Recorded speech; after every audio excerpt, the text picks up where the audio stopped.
जिसे केवल देश के ही लोग नहीं बल्कि विदेशों में ही उनके विचारों को माना जाता है, जाना जाता है और अमल किया जाता है। धन्यवाद बाबू। तो मैं अपनी बात शुरू करूं उससे पहले आप सभी मंचासीन अतिथियों को मैं प्रणाम करता हूं। नाम मैं किसी एक का इसलिए नहीं ले रहा हूं क्योंकि समय बहुत जाया होगा। आप सभी को मेरा क्रांतिकारी सलाम, क्योंकि आप सब जरूरी हैं और बड़े प्यार से सुन रहे हैं। जब भी बात होती है पूत, कपूत और सपूत, हालांकि ये मेरे अपने शब्द नहीं है क्योंकि पूत केवल पुरुषों के लिए ही इस्तेमाल होता है, इसलिए उसको संशोधन करने की भी जरूरत है। लेकिन मैं उस पर कह रहा हूं कि पूत, कपूत और सपूत। पूत वो जो अपने माता पिता का जितना दिया हुआ है उतना बनाए रखे, कपूत वो जो दिया है उसको भी नाश कर दे, और सपूत वो जो जितना कुछ मिला है उससे कहीं ज्यादा अधिक हमारे समुदाय को, हमारे देश को और समाज को दे जाए और अपने परिवार, माँ बाप के साथ साथ देश और समाज का नाम रोशन करे। तो मैं संत गाडगे महाराज जी, बाबा साहब जी को और तमाम महापुरुषों और वीरांगनाओं को पुनः मैं नमन करता हूँ। गाडगे महाराज जी ने ऐसा कोई क्षेत्र नहीं था जिस पर काम न किया हो। उन्होंने पूरा देश भ्रमण किया।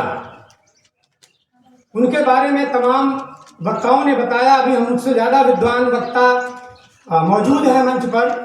मैं थोड़ी कुछ बातें अपनी रखूंगा कि वे अंतिम जन की बात करते थे। अंतिम जन यानी सबसे निचले व्यक्ति की बात करते थे, जो सबसे अंतिम पायदान पर है। तो हमें इसको भी ध्यान में रखने की जरूरत है और उनसे सीख लेने की जरूरत है कि हमारे समुदाय का जो पूरा वंचित तबका है, उसका जो अंतिम जन है, हम उसकी कैसे मदद कर सकते हैं। और जिस तरीके से हम मदद कर सकते हैं उस तरीके से करनी चाहिए। जरूरी नहीं है कि धन से ही मदद करें। अगर किसी को सही समय पर सही सलाह मिल जाती है तो भी वो बहुत बड़ा काम कर जाता है।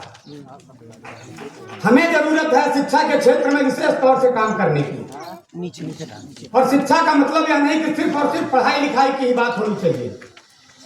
और अगर सिर्फ इसी पर बात की जाएगी तो संत गाडगे महाराज जी बिल्कुल अशिक्षित थे, लेकिन उन्होंने पढ़ाई लिखाई का कितना अधिक महत्व जाना कि उन्होंने जितना काम किया, उनकी बनाई गई संस्थाएं आज भी चल रही है और कभी भी उन्होंने अपने किसी काम का श्रेय नहीं लिया। एक उदाहरण देता हूं, पंढरपुर की जो धर्मशाला थी, वो पहली धर्मशाला थी, उसका निर्माण कार्य चल रहा था। गुजरात से स्वामी अखंडानंद जी थे, वो वहां पर पहुंचे और उन्होंने पूछा कि इसे कौन बनवा रहा है। तो लोगों ने कहा कि गाडगे बाबा बनवा रहे हैं। तो उन्होंने कहा कि गाडगे बाबा कौन है। तो जब गाडगे महाराज जी को पता चला तो वो उनके सामने हाथ जोड़े आए और प्रणाम किया और फिर उन्होंने कहा कि अच्छा इसे आप बनवा रहे हैं। तो उन्होंने कहा कि नहीं, इसे मैं नहीं बनवा रहा हूं, मैं निमित्त मात्र हूं।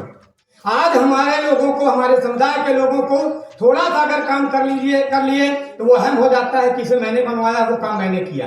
लेकिन हमारे महापुरुषों ने कभी इन चीजों का श्रेय नहीं लिया, इसलिए हमें उनकी शिक्षा पर चलना चाहिए। एक बार वो कहीं गए थे भोजन करने के लिए, उन्होंने देखा कि दीनहीन अवस्था में एक व्यक्ति उनके पास वहां गया हुआ था भोजन करने के लिए, तो उसे दूर बैठा दिया गया और उन्होंने वहीं पर भोजन त्याग दिया और कहा कि जब तक ये साथ में नहीं खाएगा मैं यहाँ खाना नहीं खाऊंगा। तो हमें जरूरत है इस तरह के उनके कार्यों को उनके आचरणों को मानने की। सिर्फ उनकी जयंती और जयंती और पुण्यतिथि मनाने की जरूरत अकेले नहीं है, हमें जरूरत है कि हम उनकी शिक्षाओं पर चल पाए। बात अभी आई थी कि उन्होंने क्या काम किया। उन्होंने 10 आश्रम आदिवासियों के लिए बनाए, 8 स्कूल घुमंतू जातियों के लिए बनाए। आदिवासियों और घुमंतू जातियों में अलगाव है। 15 छात्रावास में 11 लड़कों के लिए, 4 लड़कियों के लिए बनवाए। 1 कन्या पाठशाला, 1 महिला आश्रम, 2 संस्कार केंद्र और 1 उच्चतर विद्यालय व महाविद्यालय आदि की स्थापना की।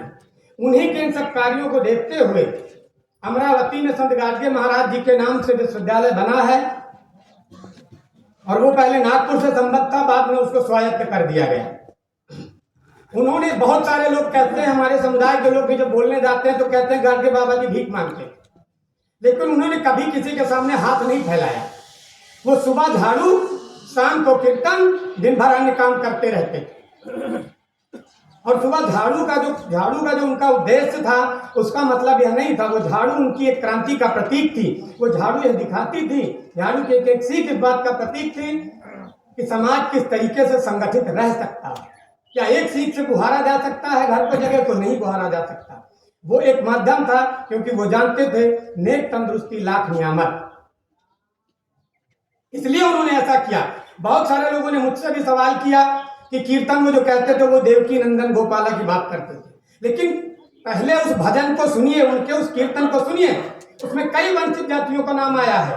कोई पूरा नहीं सुनता, वो मराठी में है, बात करने लगते हैं कि अरे गाड़गे बाबा जी तो अंधविश्वासी वो भी थे, नहीं तो देवकी नंदन गोपाला वाली बात क्यों करते।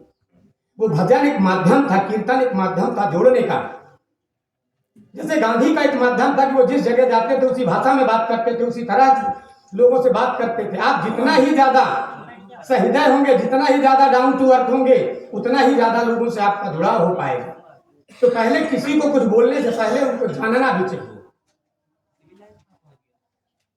वो हर चीज का समर्थन करते थे। उन्होंने गायों के लिए काम किया, कुष्ठ आश्रम पे काम किया, वचनालय और लाइब्रेरी, ये सारी चीजें बनवाई उन्होंने शादी के लिए जो आज बहुत अकूत धन खर्च किया जाता है, उसके संदर्भ में भी उन्होंने, जब उनके लड़के गोविंदा की शादी थी, बहुत धन कुबेर हाथ जोड़े खड़े हुए थे सामग्री लेकर के, लेकिन उन्होंने सब वापस किया और बिना खर्च के उन्होंने शादी करवाई थी।